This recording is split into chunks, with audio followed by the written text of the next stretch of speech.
ካናዳ ብሰንኪ ሓደጋታት ሃገራዊ ድሕነት ኣብያተ ጽሕፈታት ቲክቶክ ክትዓጹ እያ። እዚ ዝወፀ ሓድሽ ትእዛዝ ሰባት ንቲክቶክ ኣፕሊኬሽን ክጥቀሙ ክጸንሕ ዝኽእል እኳ እንተኾነ መበቆሉ ካብ ቻይና ዝኾነ ትካል ቴክኖሎጂ ባይትዳንስ ዝበሃል ክፋል ቲክቶክ ድማ ኣብዚ መምርሒ ዘለዎ ስክፍታታቱ ጠቒሱ። ቲክቶክ ዝበሃል ብቻይናዊ ትካል ቴክኖሎጂ ዝውነን ናይ ቪድዮ ኣፕሊኬሽን ኮይኑ ብሰንኪ ሓደጋ ሃገራዊ ድሕነት ድማ ኣብታ ሃገር ዝርከባ ኣብያተ ጽሕፈታት ክዕጸው መንግስቲ ካናዳ ትማድ ረቡዕ 6 ሕዳር 2024 መምርሒ ሂቡ። Our order was with respect to the installation, not the application, which are very different. But as you said, Canadians should be engaging with that platform and any other social media platforms with eyes wide open. እዚ ኣብ መላእ ዓለም ኣዝዩ ተፈታዊ ዝኾነ ናይ ሞባይል ኣፕሊኬሽን ሕጂ እውን ኣብ ካናዳ ሰባት ንኽጥቀሙሉ ክጸንሑ ምዃኖም ሚኒስተር ምህዞ ፍራንሷ ፊሊፒ ሻምፓን ገሊጹ።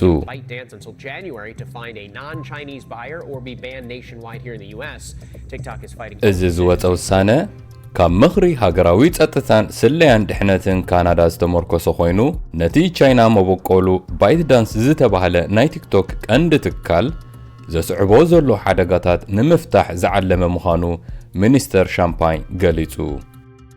ሕጊ ካናዳ ንሃገራዊ ድሕነት ኣብ ሓደጋ ከእቱ ዝኽእል ካብ ናይ ወጻኢ ሃገራት ዝግበር ናይ ንግዳዊ ወፍርታት ተወሳኺ ወግዓዊ ምጽራያት ክገብር ከም ዘኽእሎም ሚኒስተር ሻምፓኝ ገሊጹ።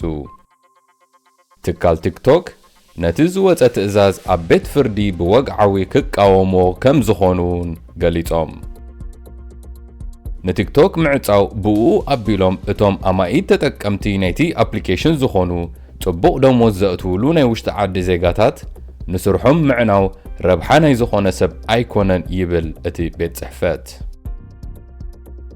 ኣብ ሊንክድኢንን ካልኦት ምንጭታት ኢንተርነት ዝተዘርግሑ ጽሑፋት ከም ዘመልክትዎ እተን ዝዕጸዋ ኣብያተ ጽሕፈታት ቲክቶክ ኣብ ቶሮንቶን ቫንኮቨርን ዝርከባ ኮይነን በቲ ኣፕሊኬሽን ኣቢለን መዋዕወዒ ዝሸጣ ትካላትን ኣብ ቲክቶክ ኣፕሊኬሽን ዝሰርሑ ሰራሕተኛታትን ዝሓቆፋ እየን። By the activities of the corporate entity of TikTok Canada.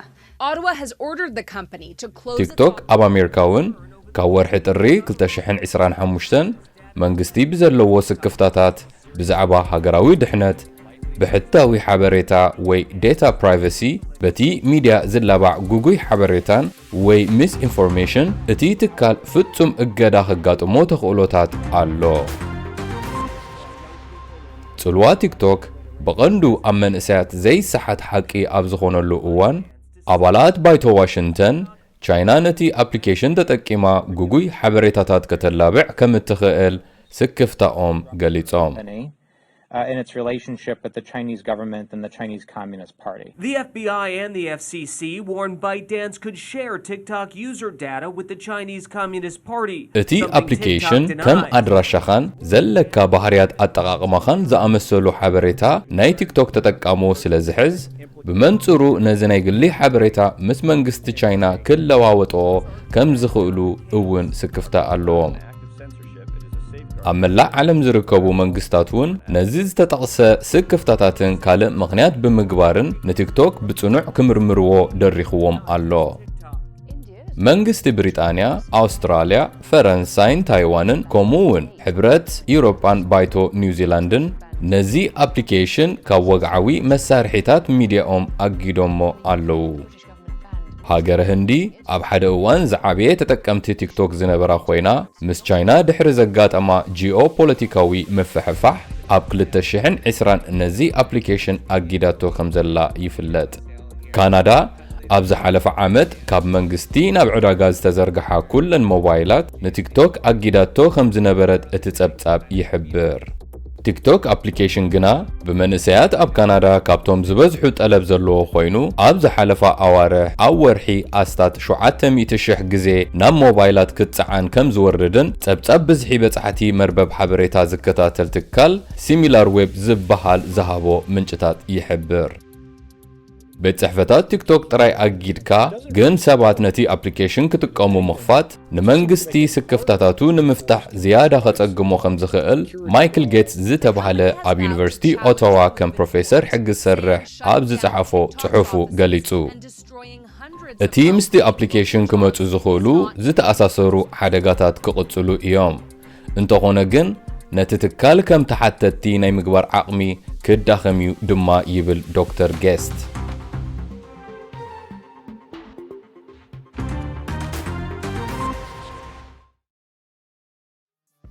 إيريدمي نولدن ممهارانن نخلهم قلعن منسياتن بقانقو عدوم نحبريتان فلتاتن مويان بغللو نمركاب زحجز منقد تقرب إيريدمي بإرتراوان استدالو مدرخ فلتات كوينو لنعشتو هتساناتن منسياتن تغام خيلت كمهارولون باهلوم بعدما بزمتن منقد دي زلوسسولون وحسن قوتاو بوتانيو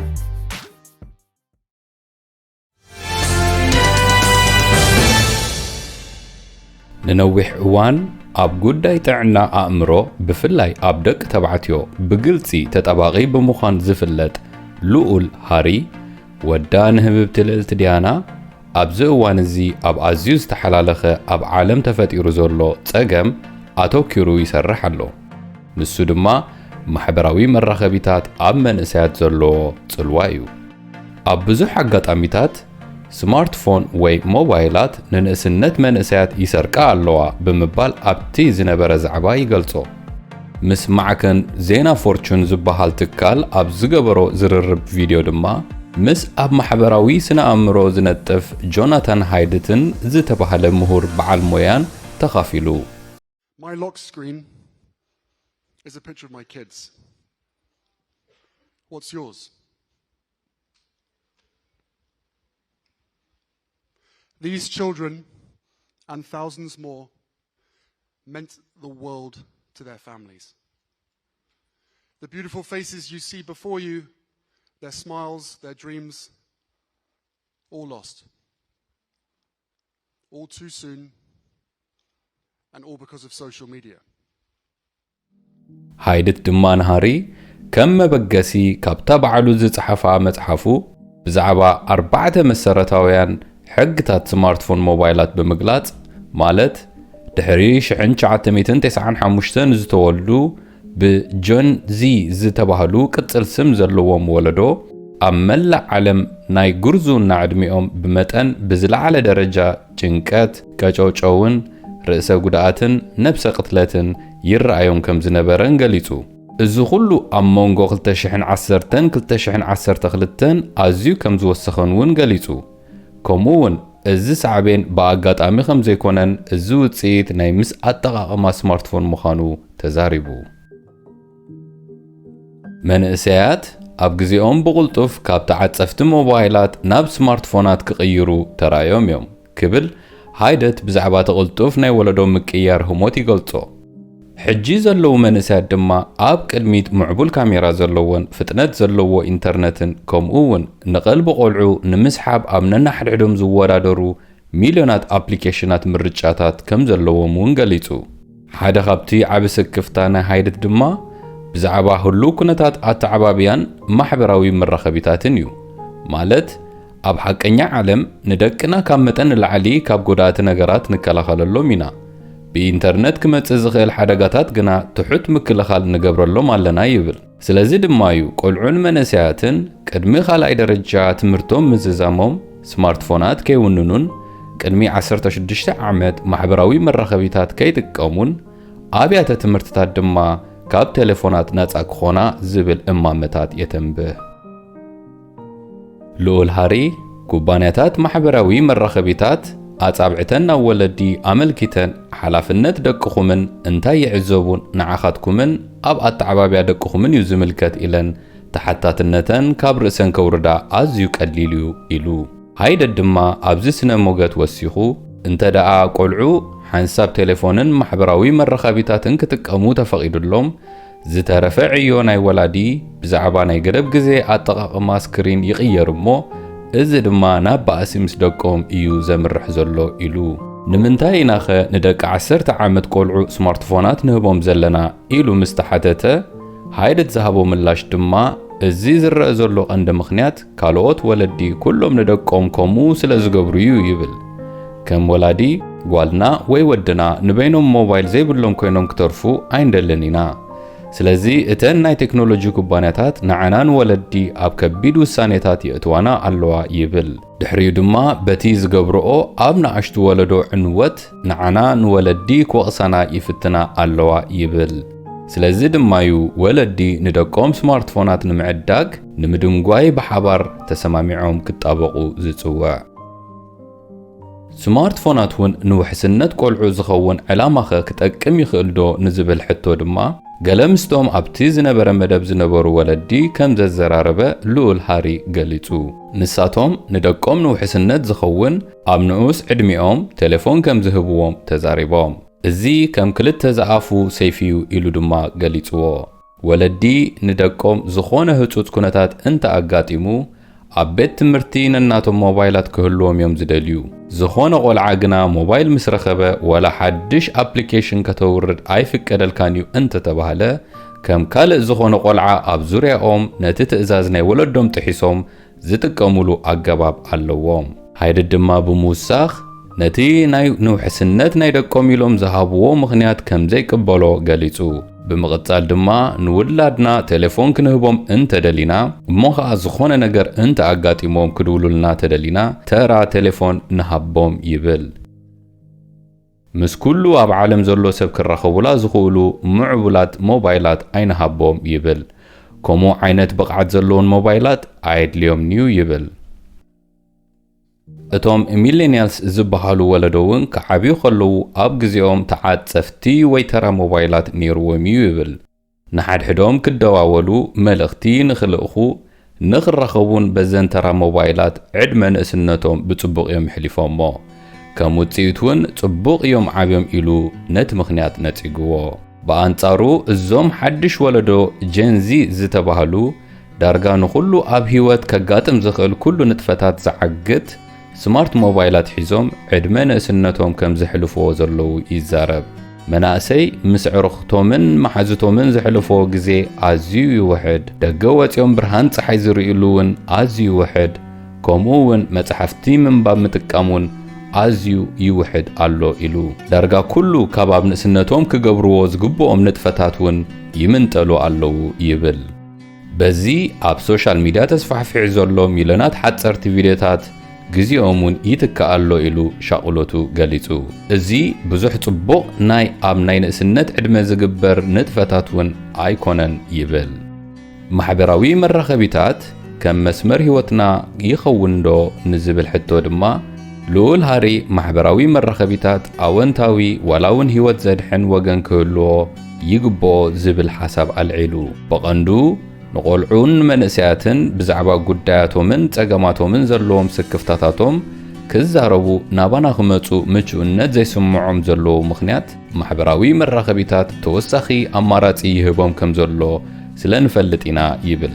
እዞም ህፃናትን መንእሰያትን ድማ ኣብ ኢንተርነት እንዳኸዱ ምስ ኣብ ማሕበራዊ መራኸቢታት ዘለዉ ምስ ፍጹም ዘይፈልጥዎም ሓደሽቲ ሰባት ዝያዳ ምትእስሳርን ግሉጽነትን ይስምዖም ኣሎ ይብል። ስለዚ ከም ወላዲ ከመይ ጌርካ ውላድካ ኣብ ማሕበራዊ መራኸቢታት ጽቡቕ ነገር ይመሃር ከም ዘሎ ክትፈልጥ ትኽእል ብምባል ልኡል ሃሪ ንወለዲ ሕቱኡ የቕርብ። ኣብ ሶሻል ሚድያ ምስ እንፈልጦም ሰባት ንጽሓሓፎን ንደዋወሎን ንጥፈታት ጥራሕ ኣይኮነን ዘሎ ይብል። ሕጂ መጺ ዘሎ እቲ ብኣልጎሪዝም ዝምራሕ ናይ ቪድዮን ስእልን ትሕዝቶ ከም ናይ መዓልታዊ ምግቢ እዩ ዘሎ ይብል።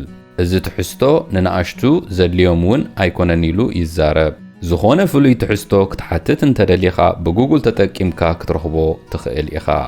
ትሕዝቶ ንምምጋብ ባዕሉ ኣልጎሪዝም ክቐልበካ ኣየድልየካን እዩ ብምባል ድማ ሓሳቡ ገሊጹ።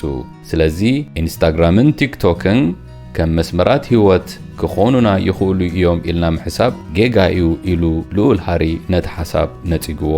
እቲ ዝተገብረ ዝተፈላለየ መጽናዕትታት ኣዝዩ ንጹር እዩ ይመስለኒ ይብል። ምኽንያቱ ቆልዑ ዓርኪ ወይ መሓዛ ወይ ብፍሉይ ናቶም ጉጅለ ይዕሩኽ ምስ ዝህልዎም ብሓፈሻ ጽቡቕ ውጽኢት ኣብ ህይወት እዮም ዝረኽቡ ይብል። ቆልዑ ናይ ቀረባ ዓርኪ ወይ መሓዛ ኣብ ዘይብሎም እዋን ንነገራት ንምፍጻምን ንምዕያይን ተኽእሎኦም ኣዝዩ ውሕድ እዩ ምኽንያቱ ምስ 300 ሰባት ብኢንተርኔት ኣብ ሶሻል ሚድያ ምትእስሳር ምስ ዝህልወካ ንወል ሓደ ሰብ ብኣካል ክትረኽቦ ግዜ የብልካን ብምባል ዘረብኡ ደምዲሙ